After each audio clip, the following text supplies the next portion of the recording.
नमस्कार दोस्तों, आज हम बात करेंगे भारत के इतिहास के उस दौर की जिसने भारतीय संस्कृति, कला, वास्तुकला और राजनीति को हमेशा के लिए बदल दिया। यह कहानी है मुगल साम्राज्य की। एक ऐसा साम्राज्य जिसने लगभग 300 वर्षों तक भारत के बड़े हिस्से पर शासन किया। यह कहानी है युद्धों की, प्रेम की, सत्ता संघर्ष की, महान बादशाहों की और अंत में पतन की। तो चलिए शुरू करते हैं मुगल काल की रोमांचक कहानी की। साल 1483 में मध्य एशिया के फरगना में एक बालक का जन्म हुआ। उसका नाम था जहीर-उद-दीन मोहम्मद बाबर। बाबर के पिता उमर शेख मिर्जा तैमूर के वंशज थे, जबकि उसकी माता का संबंध चंगेज खान के परिवार से था। इस प्रकार बाबर के खून में दो महान विजेताओं की विरासत थी।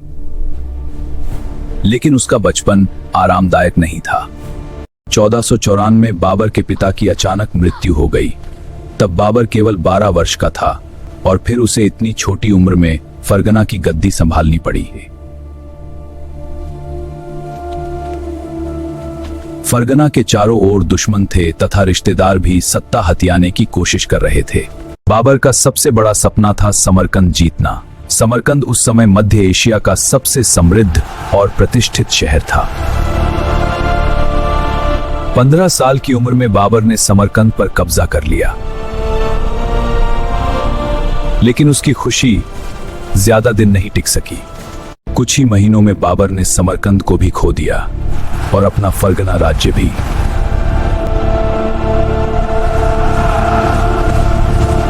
अब बाबर के पास कुछ नहीं बचा था, न राज्य, न सेना, न धन। लेकिन उसका हौसला अभी भी जिंदा था। काबुल पर बाबर का कब्जा हो गया। अब उसके पास फिर से एक मजबूत आधार था। यहीं से उसने एक नई शक्ति के रूप में उभरना शुरू किया। उस समय भारत बहुत समृद्ध देश माना जाता था। दिल्ली पर लोदी वंश का शासन था। सुल्तान था इब्राहिम लोदी।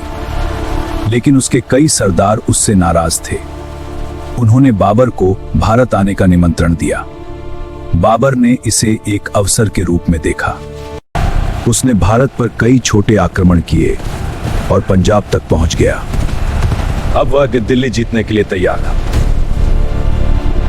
21 अप्रैल 1526 पानीपत का विशाल मैदान। एक तरफ बाबर की लगभग 12,000 सैनिकों की सेना, दूसरी तरफ इब्राहिम लोदी की लगभग 1 लाख सैनिकों की विशाल सेना था।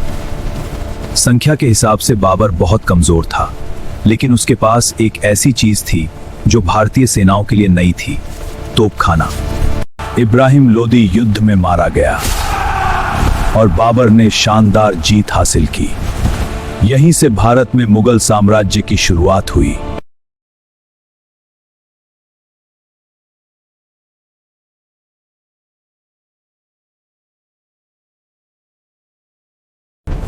राजपूतों के महान योद्धा महाराणा संग्राम सिंह ने बाबर को चुनौती दी। 1527 में खानवा का युद्ध हुआ। यह युद्ध पानीपत से भी अधिक कठिन था।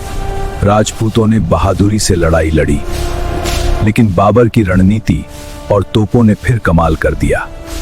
अंत में बाबर विजयी हुआ। अब उत्तर भारत में उसकी स्थिति मजबूत हो चुकी थी। बाबर केवल योद्धा ही नहीं था, उसे कविता लिखना पसंद था। उसे प्रकृति और बाग बगीचों से बहुत प्रेम था। बाबर जहां भी जाता सुंदर बाग बनवाता। उसने अपनी आत्मकथा बाबरनामा भी लिखी।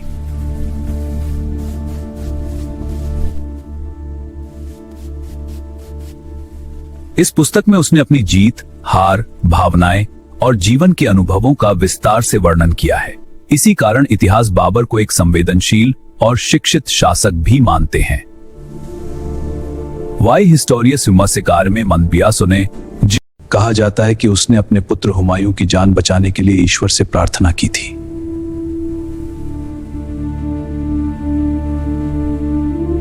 भारत में विजय के बाद बाबर ने अपने साम्राज्य को मजबूत करना शुरू किया, लेकिन उसकी उम्र अधिक नहीं थी। 1530 में वह गंभीर रूप से बीमार पड़ गया। कुछ समय बाद बाबर की मृत्यु हो गई। उस समय उसकी आयु केवल 47 वर्ष थी। साल 1508 में काबुल में हुमायूं का जन्म हुआ। बाबर उनके पिता थे, जिन्होंने 1526 में पानीपत का प्रथम युद्ध जीतकर भारत में मुगल साम्राज्य की स्थापना की थी। बाबर अपने पुत्र हुमायूं से बहुत प्रेम करते थे। 1530 में बाबर की मृत्यु के बाद केवल 22 वर्ष की आयु में हुमायूं दिल्ली के बादशाह बने। लेकिन हुमायूं को जो साम्राज्य मिला था वह पूरी तरह सुरक्षित नहीं था। चारों ओर दुश्मन थे। अफगान सरदार विद्रोह कर रहे थे। राजपूत शक्तियां फिर से उभर रही थी और सबसे बड़ी समस्या थी उनके अपने भाई।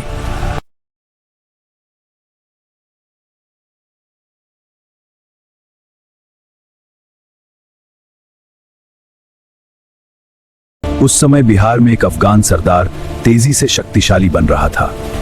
उसका नाम था शेर शाह सूरी। उस समय उसे शेर खान कहा जाता था। वह बहुत बुद्धिमान, कुशल प्रशासक और महान सेनापति था। हुमायूं ने शुरू में उसे गंभीर खतरा नहीं माना। यही उनकी सबसे बड़ी भूल साबित हुई। साल 1539, स्थान चौसा। हुमायूं और शेर खान की सेनाएं आमने सामने थीं। शेर खान ने शानदार रणनीति बनाई। रात के समय अचानक हमला किया गया। मुगल सेना पूरी तरह बिखर गई। हुमायूं की करारी हार हुई। कहा जाता है कि वे किसी तरह गंगा नदी पार करके अपनी जान बचा पाए। इस जीत के बाद शेर खान ने शेर शाह की उपाधि धारण कर ली। चौसा की हार के बाद भी हुमायूं ने हार नहीं मानी। उन्होंने फिर सेना जुटाई। साल 1540 में कन्नौज के मैदान में दोनों सेनाएं फिर भिड़ी। लेकिन इस बार भी जीत शेर शाह सूरी की हुई। हुमायूं को अपना साम्राज्य छोड़कर भागना पड़ा। दिल्ली और आगरा पर शेर शाह सूरी का अधिकार हो गया। मुगल साम्राज्य लगभग समाप्त हो गया। अब शुरू हुआ हुमायूं के जीवन का सबसे कठिन दौर। उन्होंने राजस्थान के रेगिस्तान पार किए। कई बार भोजन तक नहीं मिला। कई शासकों ने उनकी सहायता करने से इनकार कर दिया। कभी वे सिंध में भटके, कभी रेगिस्तानों में, कभी अपने परिवार के साथ कठिन परिस्थितियों में जीवन बिताया।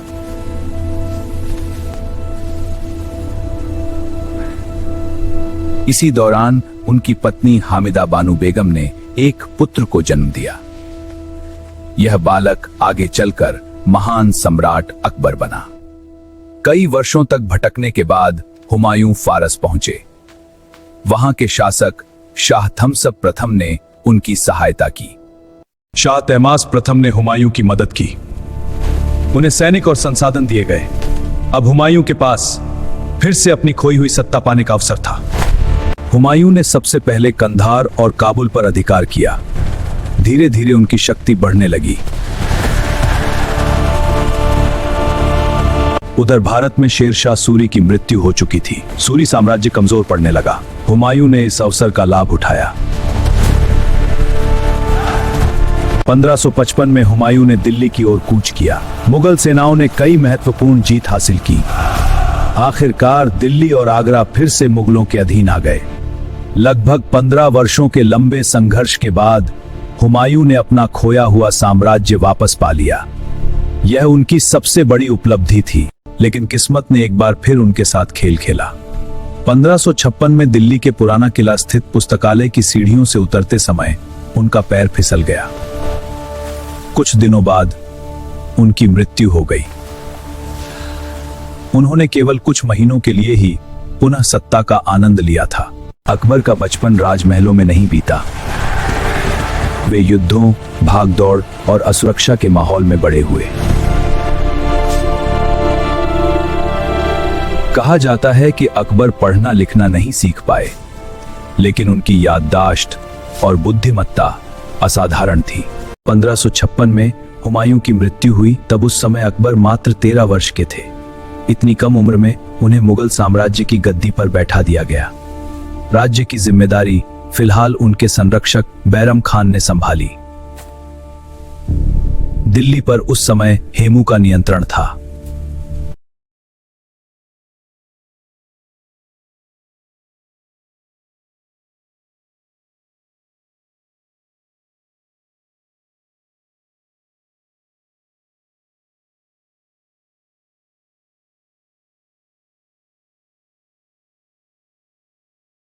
कुछ वर्षों बाद अकबर ने महसूस किया कि अब उन्हें स्वयं शासन करना चाहिए। उन्होंने बैरम खान को सम्मानपूर्वक पद से हटाया। अब वास्तविक सत्ता अकबर के हाथों में आ गई। यहीं से शुरू हुआ अकबर के महान शासन का युग। अकबर समझ चुके थे कि केवल तलवार से भारत पर शासन नहीं किया जा सकता। उन्होंने राजपूतों से मित्रता की नीति अपनाई। विशेष रूप से राजा मान सिंह जैसे राजपूत नेताओं को उच्च पद दिए। इस नीति ने मुगल साम्राज्य को स्थिरता और शक्ति प्रदान की। लाल पत्थरों से बने महल, विशाल दरबार और भव्य इमारतें इसकी पहचान बन गई। आज भी यह अकबर की महानता की गवाही देता है। अकबर का दरबार केवल सैनिकों का नहीं था, यह विद्वानों और कलाकारों का भी केंद्र था। उनके दरबार में प्रसिद्ध नवरत्न थे: बीरबल, तानसेन, अबुल फजल, राजा टोडरमल, राजा मान सिंह। इन लोगों ने अकबर के शासन को और मजबूत बनाया। अकबर की सबसे बड़ी विशेषता थी उनका उदार दृष्टिकोण। उन्होंने सभी धर्मों के विद्वानों को आमंत्रित किया। धन्यवाद महाराज। उन्होंने जजिया कर समाप्त किया और धार्मिक भेदभाव को कम करने का प्रयास किया। अकबर चाहते थे कि विभिन्न धर्मों के लोग एक दूसरे को समझें। इसी सोच से उन्होंने दीन इलाही नामक विचारधारा प्रस्तुत की। 1605 में अकबर की तबीयत बिगड़ गई। कुछ दिनों बाद महान सम्राट अकबर ने अंतिम सांस ली और उनकी मृत्यु हो गई। अब बात करते हैं जहांगीर की। तो जहांगीर का जन्म 31 अगस्त 1559 को फतेहपुर सीकरी में हुआ था। उनका असली नाम सलीम था। उनके पिता थे महान मुगल सम्राट अकबर और माता थी मरियम उज जमानी। कहा जाता है कि अकबर को लंबे समय तक संतान नहीं हुई थी। तब उन्होंने सूफी संत शेख सलीम चिश्ती का आशीर्वाद लिया। ईश्वर पुत्र पैदा हुआ तो उसका नाम सलीम रखा गया। बचपन से ही सलीम को युद्ध, राजनीति, साहित्य और कला की शिक्षा दी गई। जैसे जैसे सलीम बड़े हुए, उनकी महत्वाकांक्षाएं भी बढ़ने लगी। उन्हें लगता था कि शासन में शासन अधिकार मिल चाहिए जी, लेकिन अकबर अभी भी पूरी शक्ति अपने हाथों में रखना चाहते थे। साल 1599 में राजकुमार सलीम ने अपने पिता अकबर के खिलाफ विद्रोह कर दिया। उन्होंने इलाहाबाद में अपना अलग दरबार तक स्थापित कर लिया। यह घटना मुगल इतिहास की सबसे बड़ी पारिवारिक राजनीतिक लड़ाइयों में से एक थी। हालांकि बाद में पिता पुत्र के संबंध सुधर गए। 1605 में अकबर की मृत्यु हुई। तब सलीम मुगल साम्राज्य के नए बादशाह बने। गद्दी पर बैठते ही उन्होंने नया नाम रखा, नूरुद्दीन मोहम्मद जहांगीर का अर्थ होता है दुनिया को जीतने वाला। जहांगीर को न्यायप्रिय शासक माना जाता है। उन्होंने अपने महल के बाहर एक प्रसिद्ध न्याय की जंजीर लगवाई थी। अल्लाह अकबर। कहा जाता है कि यदि किसी व्यक्ति के साथ अन्याय होता था तो वह सीधे इस जंजीर को खींचकर बादशाह तक अपनी बात पहुंचा सकता था। जहांगीर के शासन की शुरुआत में ही उनके पुत्र खुसरो मिर्जा ने विद्रोह कर दिया। खुसरो गद्दी प्राप्त करना चाहता था। मैं जहांगीर को हटाकर तख्त पर बैठूंगा, लेकिन जहांगीर ने विद्रोह को कुचल दिया और खुसरो को बंदी बना लिया। इस घटना ने मुगल परिवार के अंदर संघर्ष को और बढ़ा दिया। जहांगीर के शासनकाल में अंग्रेज व्यापारी भी भारत पहुंचे। महामहिम, हमें व्यापार की इजाजत दीजिए। इजाजत है, व्यापार करो। Sir Thomas Roy east India के प्रतिनिधि थे। यहीं से भारत में अंग्रेजी प्रभाव की शुरुआत हुई, जो आगे चलकर बहुत बड़ा रूप लेने वाला था। जहांगीर के पुत्र शाहजहां भी गद्दी प्राप्त करना चाहते थे और बाद में शाहजहां ही मुगल साम्राज्य के अगले सम्राट बने। मैं सम्राट शाहजहां हूं। हालांकि अंततः समझौता हो गया और बाद में शाहजहां ही मुगल साम्राज्य के अगले सम्राट बने। 1627 में जहांगीर की तबीयत खराब रहने लगी। कश्मीर से लौटते समय उनकी मृत्यु हो गई। उनकी मृत्यु के बाद शाहजहां मुगल साम्राज्य के नए सम्राट बने। जहांगीर को जहांगीर का मकबरा में दफनाया गया। अब बात करते हैं जहांगीर के पुत्र शाहजहां की। तो उनका जन्म 5 जनवरी 1592 को लाहौर में हुआ था। शाहजहां का असली नाम खुर्रम था। मुगल सम्राट जहांगीर और रानी जगत गोसाई के पुत्र थे। बचपन से ही खुर्रम बहुत बुद्धिमान, साहसी और महत्वाकांक्षी थे।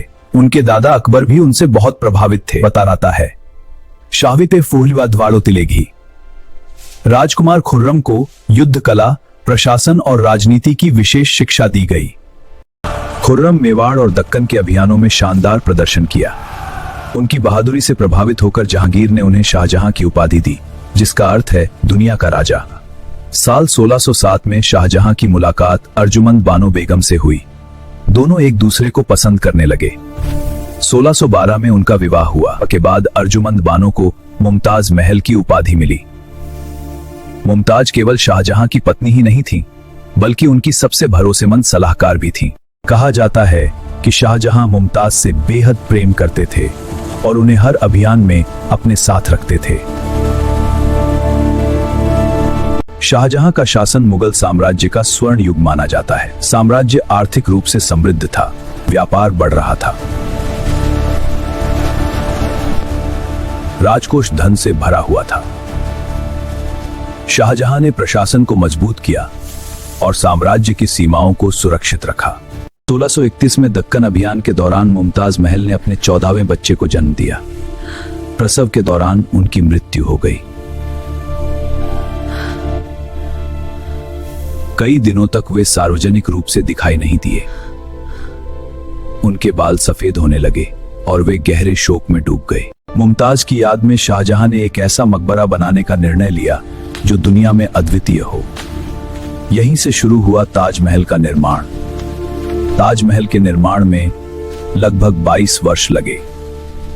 हजारों कारीगरों और शिल्पकारों ने इसमें काम किया।